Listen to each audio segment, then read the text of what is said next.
En casa de Herrero. Es radio.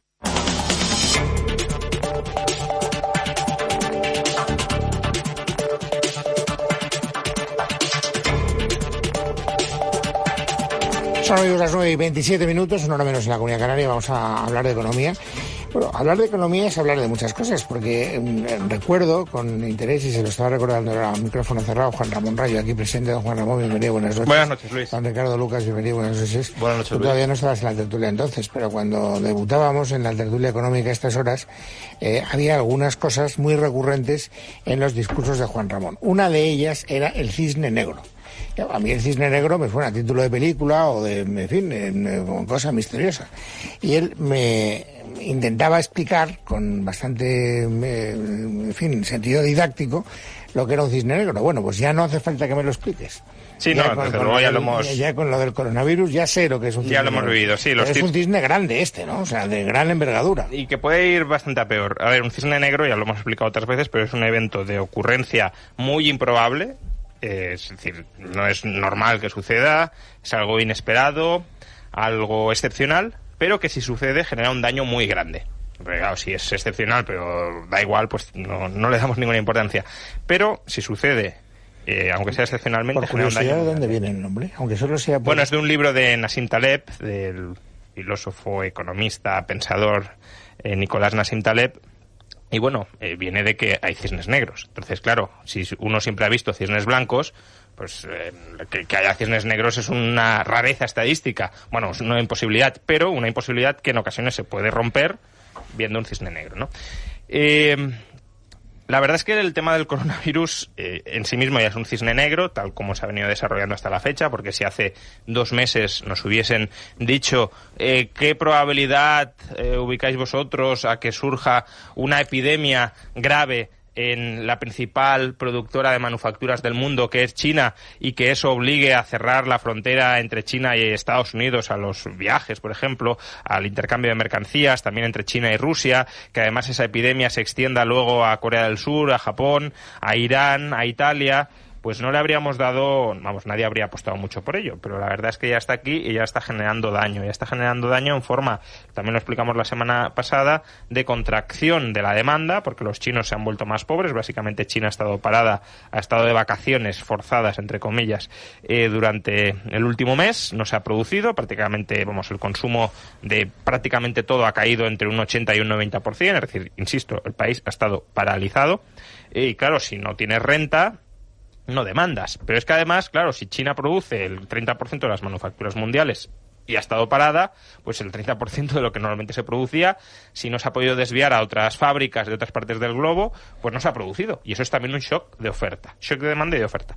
Pero como digo, el cisne negro que hemos vivido hasta la fecha, siendo importante y siendo notable para entender lo que va a pasar económicamente en este año, se puede quedar muy corto. Esperemos que no vaya a más, pero la verdad es que tal como se están desarrollando los acontecimientos es difícil pensar que no pueda ir a más.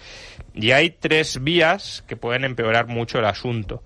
Una, la más evidente, es que esta epidemia se convierta en pandemia y que lo que ha sucedido en China se traslade a todos los otros países y, por tanto, que la economía mundial esté de vacaciones forzadas, esté paralizada durante meses. Eso sería una hecatombe a todos los niveles que, bueno, generaría incluso desabastecimientos de productos muy elementales. Y hemos visto desabastecimientos. En China los hemos visto, en el norte de Italia los hemos visto, pero esos desabastecimientos son sobre todo por pánico de la población que quiere acaparar mercancías, acaparar no en un mal sentido de la palabra, ante el riesgo de que no queden y genera el propio desabastecimiento. No, en el mal sentido de la palabra, acaparar es acaparar. O sea, no sí, pero que normalmente es un verbo que utiliza la izquierda para denostar a los acaparadores que están vaciando las tiendas de mercancías para luego especular con ellas. No voy en ese sentido. Es lógico que la gente tenga miedo y quiera pues construir unas provisiones de mercancías por lo que pueda pasar. Esa es una derivada que ya es grave, pero es que si esa derivada se confirma, o aunque no se confirme, vamos, pero si se confirma seguro, hay otras 2 que también son muy graves. Primero, las empresas chinas están muy endeudadas. paralizar la producción de las empresas chinas durante meses significa que esas empresas no ingresan. Si están endeudadas y no ingresan, esas empresas pueden ir a la bancarrota. Es decir, algo que de momento era excepcional y que en China esperaban que fuera una recuperación en V, caemos mucho pero luego volvemos a subir, se puede convertir en una crisis de más largo plazo. Porque si las empresas chinas quiebran, o muchas de ellas quiebran, el sistema financiero chino se viene abajo, y ya sabemos lo que pasa cuando los sistemas financieros se vienen abajo. El ejemplo de Japón o el ejemplo de Europa más recientemente. Y luego hay una derivada política que a mí también me preocupa, sinceramente, porque viendo lo que estamos viendo, pues es desde luego grave. Trump confiaba su reelección a que la economía estadounidense fuera muy bien, la bolsa estuviera muy alta, incluso yo creo que él apostaba por firmar el Tratado de Libre Comercio con China meses antes, pegar un petardazo en la bolsa y garantizarse la reelección. Ahora mismo, sin saber cómo puede evolucionar la economía mundial y la economía estadounidense, hoy mismo creo que la Goldman Sachs ha rebajado la previsión de crecimiento para Estados Unidos este año, es muy difícil que Trump tenga atada la reelección. Y a mí que Trump no sea reelegido, pues bueno, me gustará más o menos, pero no es algo que en sí mismo me quite el sueño. No me lo quita exceptuando quien esté en el otro lado. Y en el otro lado, de momento, el mejor posicionado es un señor que es Bernie Sanders, que es un señor que hoy mismo ha alabado la revolución cubana, que ha dicho que no estuvo tan mal, el régimen tiránico de los Castro, que en los años 80 aplaudía a la Unión Soviética como modelo económico, que antes del desplome, del desmoronamiento de Venezuela, también aplaudía a la Venezuela chavista, que es un señor que quiere nacionalizar la sanidad pública, la sanidad privada estadounidense, que quiere hacer socializar las deudas de toda la educación superior universitaria, que dice que va a financiar todos estos programas expropiando empresas y expropiando riqueza a los ricos estadounidenses. Es decir, es un chavista en toda regla, que puede llegar perfectamente a la presidencia de Estados Unidos, lo que parecía algo del todo imposible. Con este cisne negro puede generar a medio plazo un cisne negro mayor. Ese sí que sería desde luego el verdadero cisne negro que caería sobre la economía mundial. Yo creo que de momento lo que tenemos son dos planos de análisis. El plano bursátil, que ya lo hemos visto hoy, falta de confianza, evento imprevisto. A diferencia de lo que nos decían hace 2 semanas, se está controlando la expansión del virus en China, no os preocupéis que esto está controlado. Hemos visto que una vez ha saltado Europa, ha entrado en uno de los países más frágiles, más débiles económicamente, y además ha entrado con un descontrol absoluto, porque estamos empezando a saber que en Italia no se estaban siguiendo medidas básicas de control de la gente que venía de China, y por tanto la propagación de la enfermedad, para empezar, no han encontrado todavía al paciente cero, está siendo más rápida de lo que se esperaba. Eso ha llevado hoy a que veamos que el IBEX ha perdido lo ganado en el año, a que los inversores se vayan a valor refugio, pues la deuda en mínimos, el oro en máximos, etcétera, etcétera. Toda esta parte ya lo sabemos. Pero si vamos al otro plano, el plano económico, es verdad que estamos todavía en el terreno de las previsiones. Estamos en el de si esto se prolonga, si la actividad se mantiene parada y, en ese sentido, como decía hoy la ministra Calviño, puede parecer prematuro hacer predicciones bastante desastrosas. Pero es verdad también, como dice Juan Ramón, que si trasladamos lo que ha tenido que hacer China para intentar, parece que empezar a contener la enfermedad, porque el número de casos que se están comunicando, cada vez el crecimiento es menor, pues para hacer algo parecido, Italia, tiene que paralizar los centros de producción, cerrar los edificios públicos y extender esa cuarentena a prácticamente una región que copa el 40% del PIB del país. ¿Eso a qué nos lleva? Eso nos lleva a que irremediablemente en este primer trimestre el PIB italiano se contraiga, Italia entra en recesión y empieza el contagio económico esta vez al resto de Europa. Ahí, por supuesto, quien más expuesto está es Alemania, luego iría España y sería escalable el impacto. Ya digo, sería ir mucho más allá, muy rápido en el análisis, pero desde luego lo que tenemos es una de las economías más débiles que se estaba sosteniendo por las exportaciones y por el turismo, muy parecido al caso español. En el caso de España también el consumo, pero en el caso de Italia sobre todo turismo y exportaciones. Y si tenemos ahora puesto el foco de la epidemia sobre Italia, lo que nos vamos es a una economía italiana absolutamente paralizada y para afrontar esta crisis con un problema adicional de gestión, que es el que tiene Europa. A diferencia de lo que ha hecho China, una gestión centralizada de la crisis económica y la crisis sanitaria, o de lo que pueden hacer otros países, en Europa tenemos, y lo hemos visto hoy con las declaraciones de la propia Comisión Europea, una absoluta descoordinación, tanto en el control sanitario como en el control económico. Decía hoy los portavoces de la Comisión, hacemos un llamamiento para que no haya un cierre unilateral de las fronteras. Bueno, está claro que si salen hoy diciendo eso es porque ya algún país ha ido preguntando. Recordemos lo que pasó con la crisis de los asilados políticos que venían de Siria. Austria y Rumanía parece que están en esa... Y efectivamente ya se lo están planteando. Y eso nos lleva a todavía mayores distorsiones sobre la economía de la zona euro, que recordemos ya iba a crecer una tasa bastante pobre del 1,2 este año. A ver, yo que se esté controlando en China no lo tengo tan claro, así parecen indicar los datos, pero los datos chinos son del todo menos fiables. Sabemos que son datos que han estado manipulados porque han ido cambiando la definición de infectado sobre la marcha. Hay sospechas también de que han estado manipulados o administrados políticamente para generar mejores o peores impresiones. Pero es que luego, aunque quieran ser honestos, y este es un problema que está en todos los países, no solo en China, no hay test suficientes para medir todos los casos de infección. Entonces, en China faltan test. Puede haber gente que esté infectada, puede haber gente, aunque hubiese test, que esté infectada y no vaya a los hospitales viendo el trato absolutamente vejatorio que les han administrado a los infectados. En Estados Unidos no se están haciendo pruebas. Es decir, no, ¿0 casos? Claro, no hay 0 casos casi, hay no sé si unos 20. Hay muy poquitos casos comunitarios, los que hay son sobre todo del barco este famoso, pero claro, si no se están haciendo test, ¿cómo sabemos que hay 0 casos? Porque no hay síntomas, pero también sabemos que muchos no presentan síntomas, con lo cual, y tampoco sabemos qué síntomas se presentan, porque hasta ahora pensábamos que eran síntomas respiratorios, ahora parece ser que los primeros síntomas pueden ser dolor abdominal. Entonces, bueno, hay una variedad de casuística que hace muy difícil afirmar que se esté controlando ya no en China, sino que no se esté extendiendo en otros países, incluso desarrollados. No digamos ya, pues, Indonesia. En Indonesia no hay casos. ¿Alguien se cree que en Indonesia no hay casos? En toda América Latina apenas en América Latina no hay.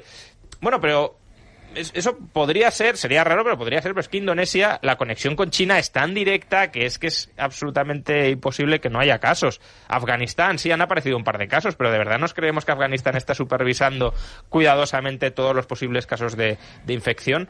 Y bueno, Irán, que aún tiene una red sanitaria algo mayor, aunque está totalmente desabastecida, pero más desarrollada que la de Afganistán. Bueno, sabemos que están administrando políticamente los casos como les interesa. Entonces, creo que hay...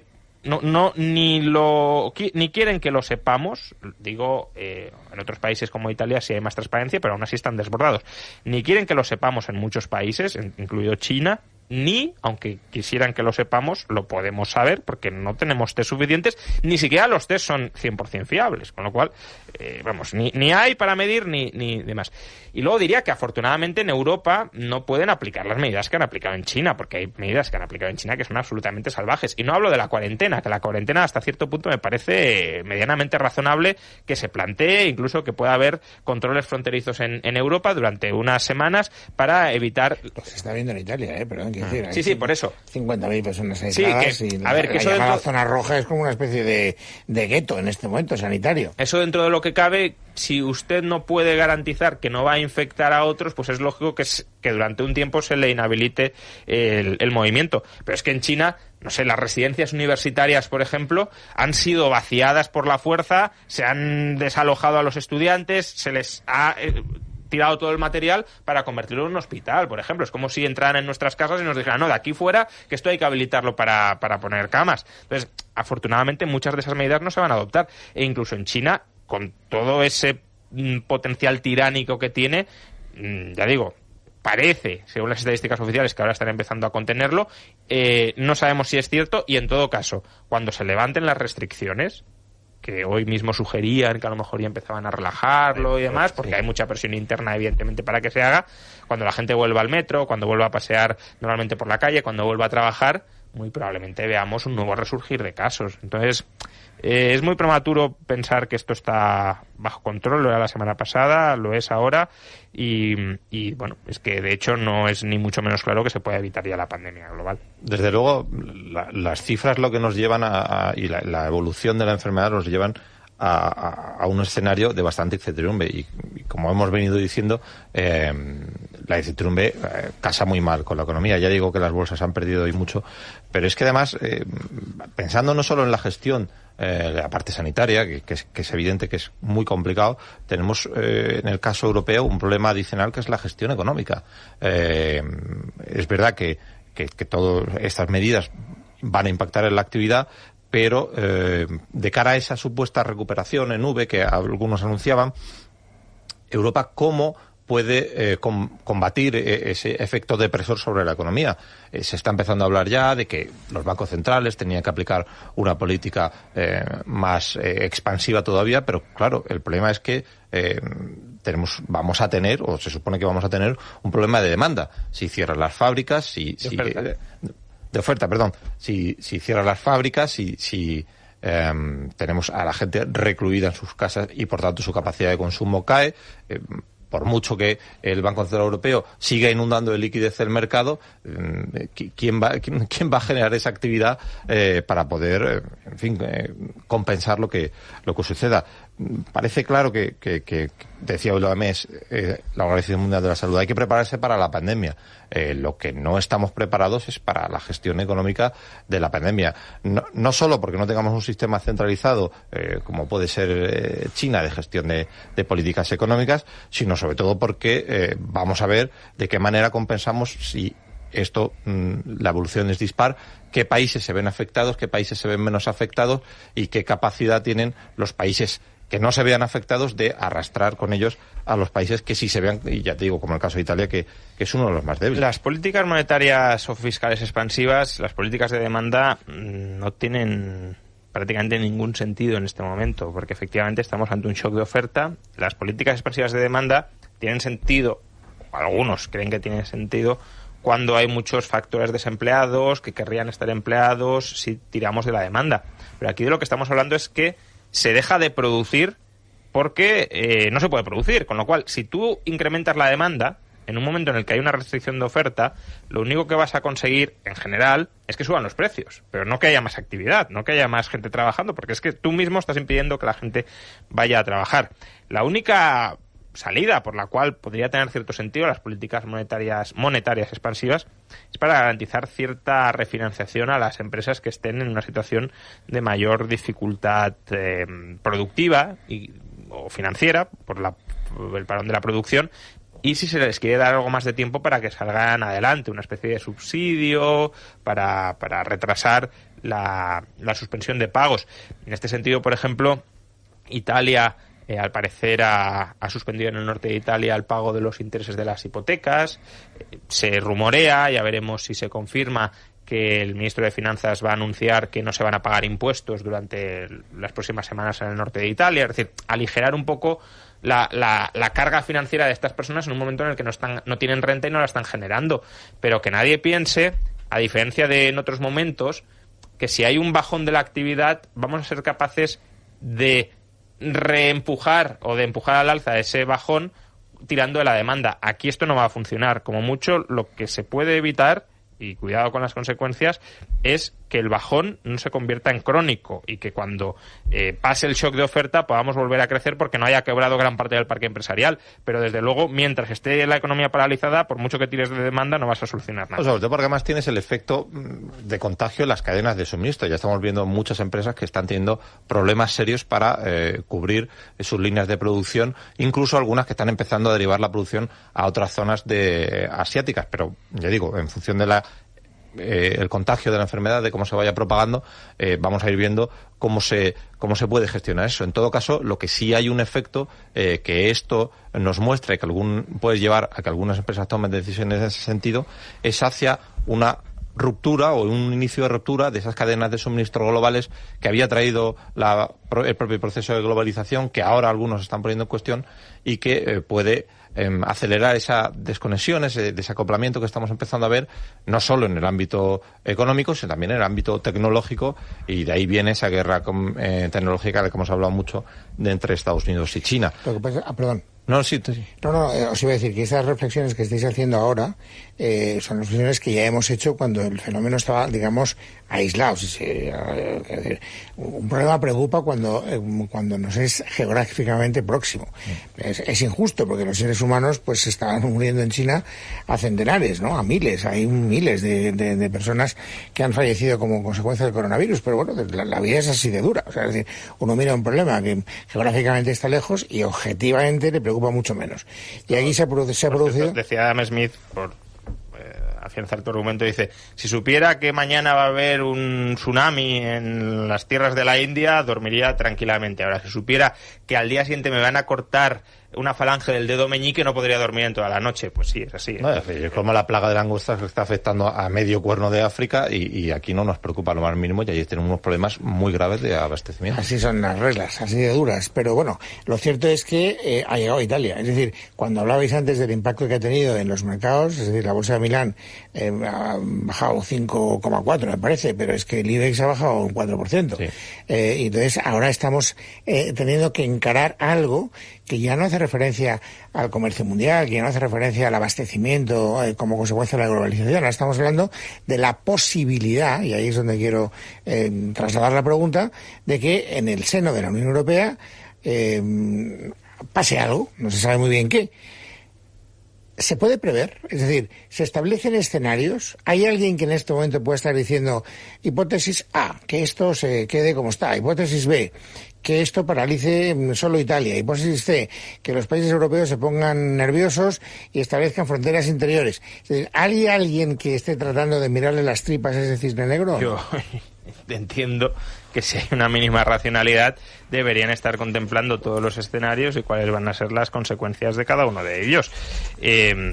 A veces lo dudo, porque en este país pues no se está adoptando ningún tipo de medida preventiva de absolutamente nada. No sé tampoco si el sistema sanitario español se está preparando pues con test, por ejemplo, adquiriendo test, adquiriendo mascarillas, adquiriendo nuevas unidades de tratamiento para en caso de que haya un repunte, haya un estallido de los casos dentro de España, porque es decir, una parte de la respuesta es la parte preventiva, que eso yo creo que cada vez va a estar más perdido, porque es que no vas a parar el mundo, y aunque establezcas cuarentenas, es que, por ejemplo, podríamos ya estar todos infectados y no saberlo. Es una posibilidad que hay que barajar como posible. Es decir, al ser asintomático, podemos estar infectados o infectarnos mañana o al día siguiente y no saberlo hasta dentro de 2 o 3 semanas. Con lo cual, aunque establezcamos ahora controles fronterizos, nada nos garantiza que esto no se haya extendido ya totalmente. Entonces, una cosa es la parte preventiva, que aún así habría que trabajar en ella, por supuesto, y otra es la parte paliativa, de, vale, si esto ya es una pandemia global, que por cierto, según la definición oficial de la Organización Mundial de la Salud, ya lo es, otra cosa es que lo quieran declarar porque tenga más o menos impacto, pero ya lo es, pues cómo paliamos los daños, cómo minimizamos los daños, cómo nos preparamos para tratar a las personas que contraigan este virus y que además estén en una situación más delicada o más grave. Y todo esto entiendo que habrá alguien, quiero pensar que habrá alguien que estará mínimamente trabajando en ello. Bueno, debería haber un gabinete de crisis oficial o extraoficial, pero debería haberlo trabajando ya muy detalladamente en esto. Debería haberlo desde hace días o semanas. Pero, bueno, no lo sé, mañana van a hablar del conflicto del campo, que parece que es muy urgente, que las grandes superficies paguen un poco más, un poco menos. Ahora hablaremos de eso, pero es que cuando habéis hecho la referencia, no sabemos qué tipo de medidas se están adoptando en España, el Ministerio de Sanidad está dando, en fin, previendo escenarios. Y entonces me he acordado de una noticia que está colgada ahora en Libertad Digital y que no he podido comentar antes, porque hemos empezado el programa hablando del coronavirus, pero que me parece que puede responder en parte al menos, Juan Ramón, la inquietud que tú planteabas. Es una información que firma Miguel Ángel Pérez y que da cuenta de que los funcionarios de sanidad están en pie de guerra porque el vicepresidente segundo, es decir, Iglesias, y el ministro de Consumo, Garzón, han ocupado la sede del ministerio. Antes había un ministerio que era el de Sanidad, en las instalaciones del Paseo del Prado, creo que está, ¿no? Sí. Y entonces, pero claro, ahora en vez de haber uno, hay 3. Y entonces se han ido los 3 a la planta noble, que creo que está en la 4ª planta del edificio.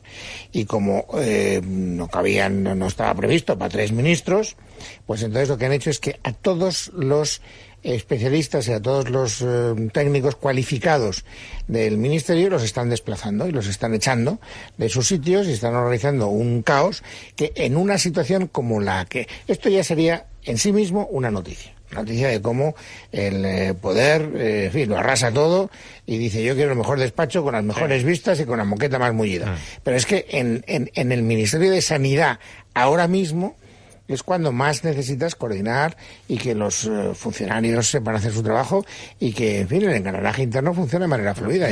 Me pasó una noticia de hace unos días. El mayor pico de gripe en 4 años colapsa las urgencias y a los profesionales. Es decir, si no estamos preparados para hacer frente a un repunte de los casos de gripe, pues como haya un estallido serio de casos de coronavirus, desde luego no lo vamos a estar.